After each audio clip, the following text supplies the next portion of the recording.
Magandang araw, Angels! Tunghayan po natin ang ikawalong kabanata ng ating kwento. Ikaw ang aking pag-ibig. Pero bago tayo magpatuloy, kung bago ka pa lamang sa aking channel, ay pakilike po ng ating video. Paklik din na subscribe button, gayon din ang bell icon para lagi kayong updated sa mga parating ko pang uploads. Lumipas pa ang ilang araw, 2 to 10 ang shift ni Amanda. Nang makauwi siya ng gabing iyon, ay lampas na ang alas 11 ng gabi. Pagod na siya at inaantok. Ngunit parang lumipad na ang lahat ang mga pakiramdam na iyon.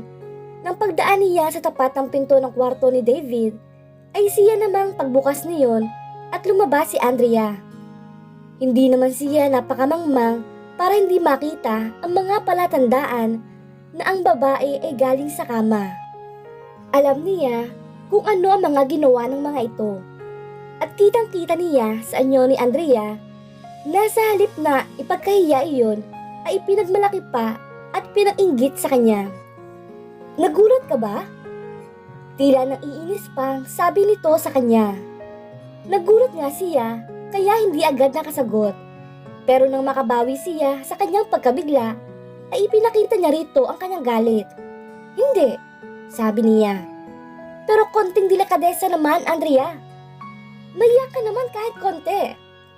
Bakit? Kung dito ba naman biglang naibigang, kahit na.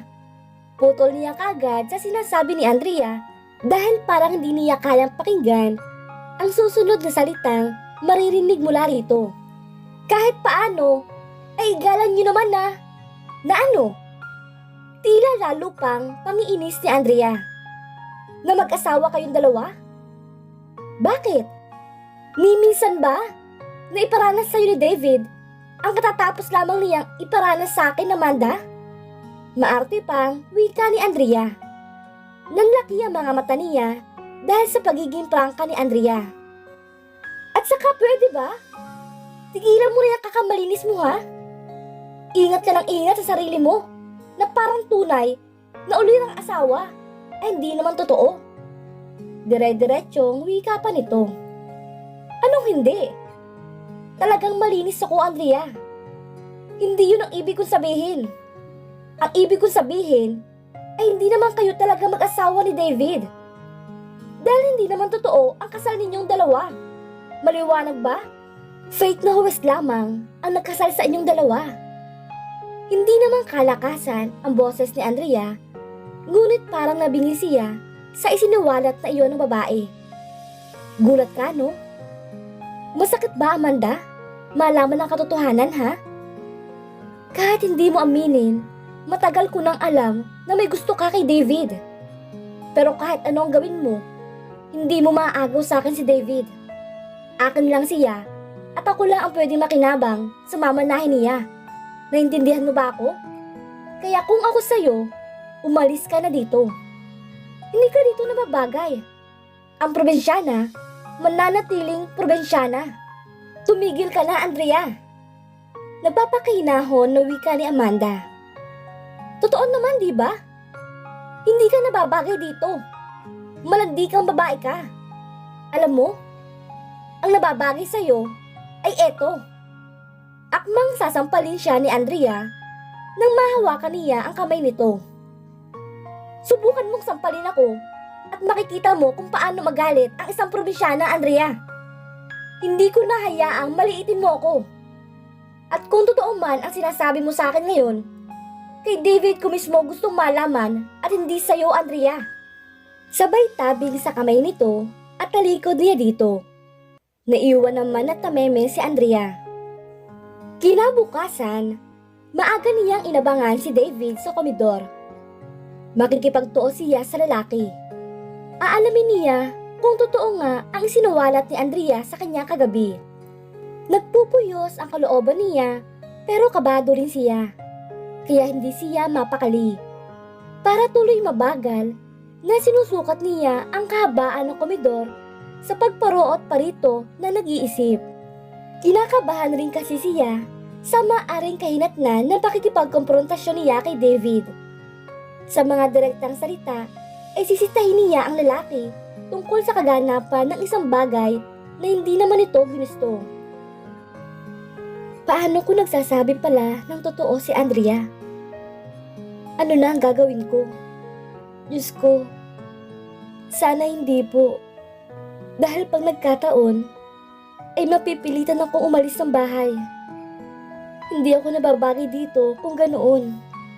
Bulong niya sa kanyang sarili. Nagulat pa ang lalaki nang makita siya sa komedor.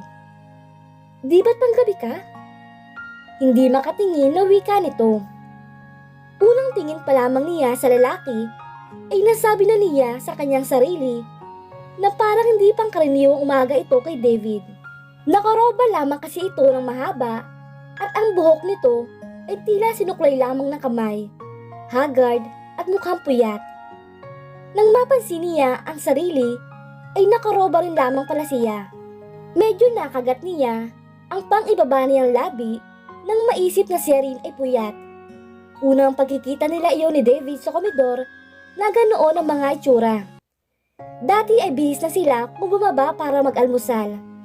Pareho silang puyat, ngunit alam niya magkaiba ang pinagkapuyatan nilang dalawa. Oo, tututin ako. Tugon niya sa tanong nito.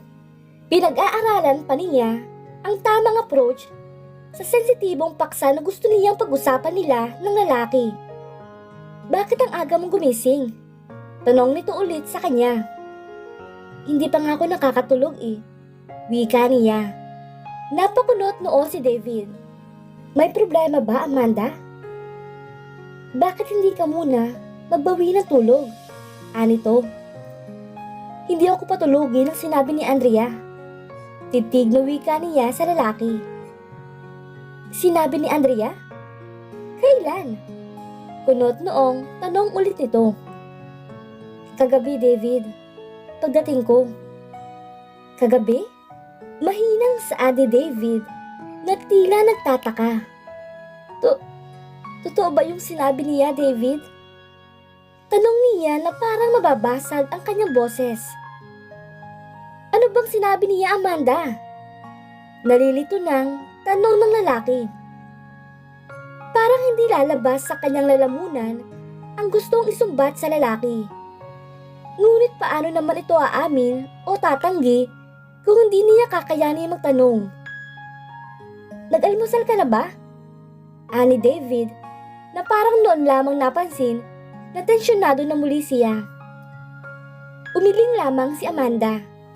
Inaalok siya ni Aling Feli kanina kung gusto niya mag-almusal, pero tumanggi siya at sinabi niya sa matanda na may pag-uusapan sila ng masinsina ni David, kaya pumanik na ang matanda sa taas. Maupo nga muna tayo, Amanda. Anong lalaki na seryoso na ang anyo. Naupo si Amanda na nakahawak sa gabing dibdib ng kanyang roba. Naupo rin si David sa upuang katapat ng kanyang kinauupuan. Nasa pagitan nila ang dining table. Anong sinabi sa'yo ni Andrea, Amanda? May pamimilit na ang tinig ni David. Hindi naman daw totoo ang kasal natin, David. Fake daw dahil hindi naman totoong huwes yung dinala mo sa ospital. Totoo ba yun, ha, David? Sa tingin niya ay tinakasan ng kulay ang mukha ni David nang mapatingin siya dito. Nahulaan na niya ang ibig niyong sabihin. Totoo nga kung ganun. Mangiyak-ngiyak sa pagkahabag na sabit niya. Talagang babaeng yun. Mahina lamang ang pagkakasabi ni David pero pagigil. Kuyom ang dalawang kamao nito at tila naghahanap ng masusuntok. Nang walang mapagbuntunan ng panggigigil, ay naibayo na lamang ang isang kamao sa armrest. Kaya mo ba naaraglo si Andrea noon ay dahil ganun ang sinabi mo? Fake lang naman ang kasal natin, di ba, David? Sabihin mo sa akin ang totoo. Wag mo naman akong gawin tanga. Pinipigilan niyang pumatak ang kanyang mga luha dahil magkahalong galit ang sakit ang kanyang nararamdaman ng oras na iyon. Pakiramdam niya ay nagiinit ang buo niyang katawan nang hindi makakibo si David. Napahikbi na siya ng tuluyan. Hindi natupad ang dinadasal niya na nagsisinungaling lamang si Andrea sa kanya. Kaso, ay naging matapat sa kanya si Andrea. Ginamit nga lamang nito iyon ang katapatang iyon upang tuluyan na siyang mapatalsik sa tabi ni David. At ngayon lamang niya naisip na palagi namang matapat si Andrea sa damdamin nito at sa ibang tao. Ngunit naroon pa rin ang katapatan nitong ipagtanggol ang relasyon nito kay David. At hindi naman niya may tatanggi na nasa point of view ni Andrea na siya ang naghatid ng gulo sa bahay nito at ni David. Kaya alam niyang natural lamang na magimkim ng galit sa kanya ang babae. At kung alam nito na peke naman pala ang kasal nila ni David, bakit nga naman hindi nito ibubulgar ang totoo para mawala na siya sa eksena? Ang sakit lang dahil ang ipinaglalaban niya ang karapatan niya kay David at pagiging tapat sa asawa ay isa palang malaking kalokohan. Listen, Amanda, wika ni David na nasa gawing likuran na pala niya. Gusto ko sanang ipagtapat sa iyo ang lahat, ang totoo noon pa. Pero kasi galit na napatayo si Amanda. Napalakas pa nga ang pagkakatulak niya sa upuan. Pero nag-aalala ka na baka gumawa ako ng eksena at malaman ni attorney at ng mga kamag-anak mo ang totoo? Di ba? Natakot ka na baka mawala ang mana mo. Matalim na usig niya sa lalaki. Hindi totoo yun, Amanda. Makinig ka naman sa akin. Hindi ko nagawang magtapat dahil ang inaalala ko noon ay ikaw, Amanda.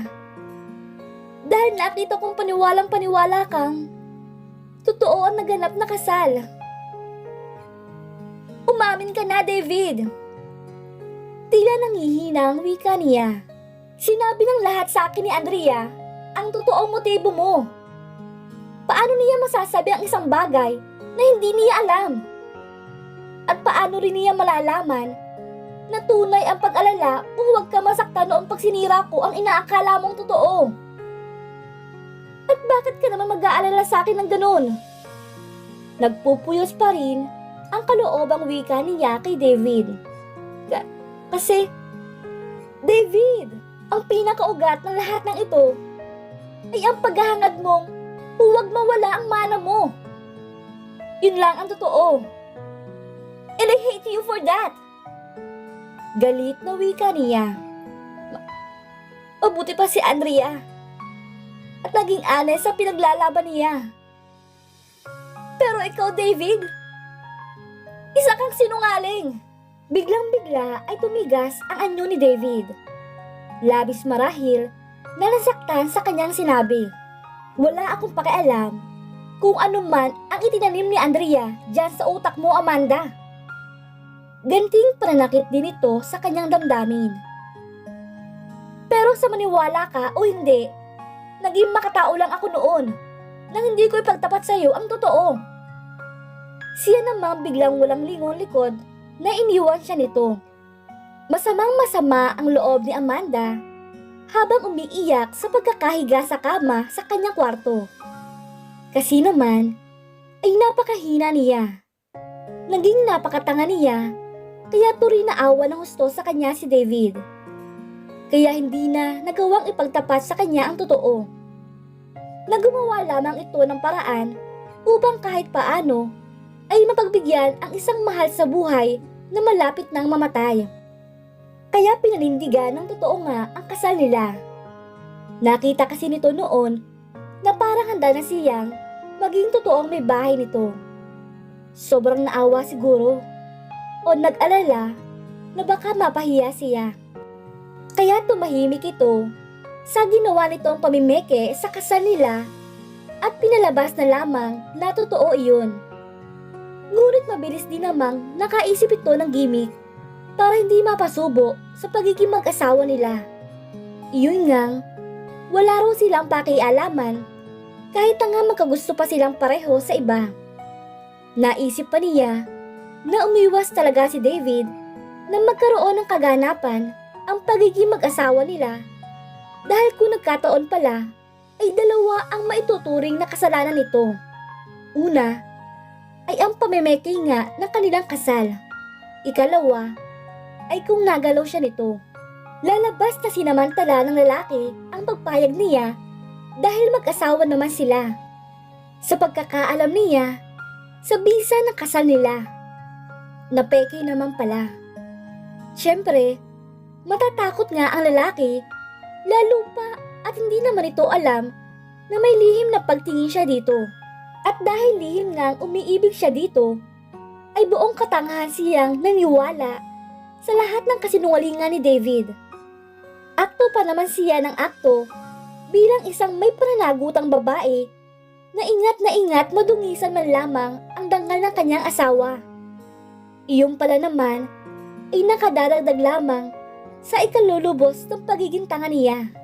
Lalo lamang pala siyang pinagtatawanan ni na David at Andrea sa kanyang likuran. Sobrang sakit at ang sama talaga ng kanyang loob.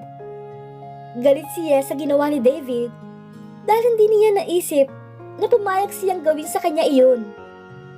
Pero kahit ano ang gawin niya, ay napakamartir niya. Tanga na siya kung tanga, pero mahal niya si David at dahil doon, ay natunaw din naman kaagad ang galit niya dito.